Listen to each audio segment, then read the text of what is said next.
میں اشارہ ہی کر سکتا ہوں.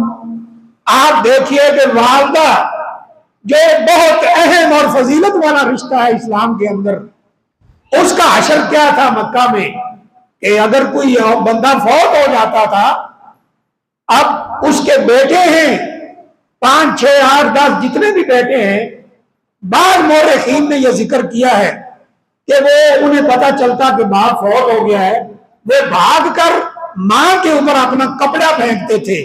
جس کی چادر پہلے ماں پر چلی جاتی تھی، ماں اس کی باقاعدہ لوٹی بن جاتی تھی. ایسا ظلم. اور یہ ایک شکل ہے جو میں نے آپ کے سامنے ذکر کی.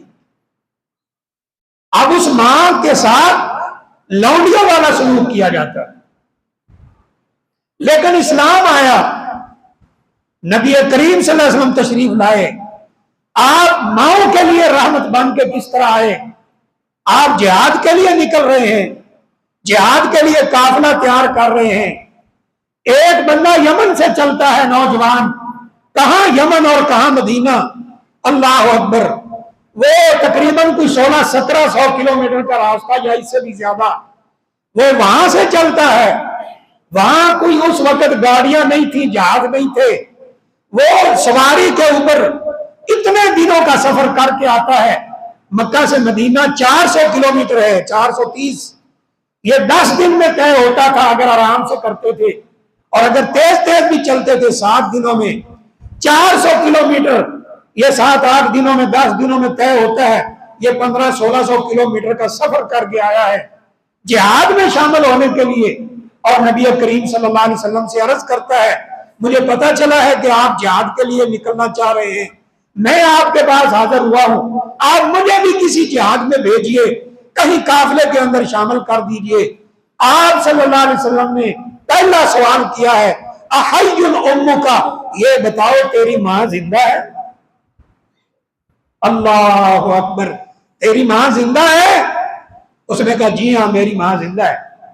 فرمایا جاؤ فجاہد فیہا، اگر اس کی خدمت کرنے والا کوئی اور نہیں ہے، جاؤ ماں کی خدمت کرو. یہاں لفظ کیا بولے ہیں، فجاہد فیہا، جاؤ ماں کی خدمت والا جہاد کرو. اللہ اکبر.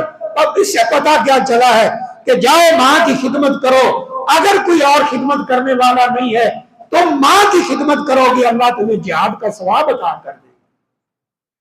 اور ایک حدیث میں کیا فرمایا، بلکہ اسی حدیث کا اگلا ٹکڑا ہے، فرمایا جاؤ ماں کی خدمت کرو، فَإِنَّ الْجَنَّةَ تَحْتَ قَدَمِهَا، تمہاری جنت اللہ تعالیٰ نے تمہاری ماں کے قدموں کے نیچے رکھی.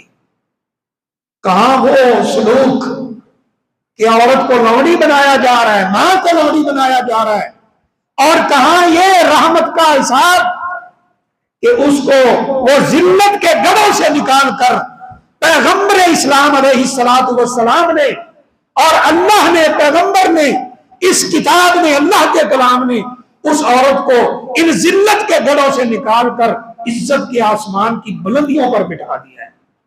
اس لیے فرمایا ہے وَمَا أَرْسَلْنَاكَ إِلَّا رَحْمَةً لِلْعَالَمِينَ، ہم نے آپ کو 2 جہانوں کے لیے رحمت بنا کے بھیجا ہے، سارے جہانوں کے لیے رحمت بنا کے بھیجا ہے.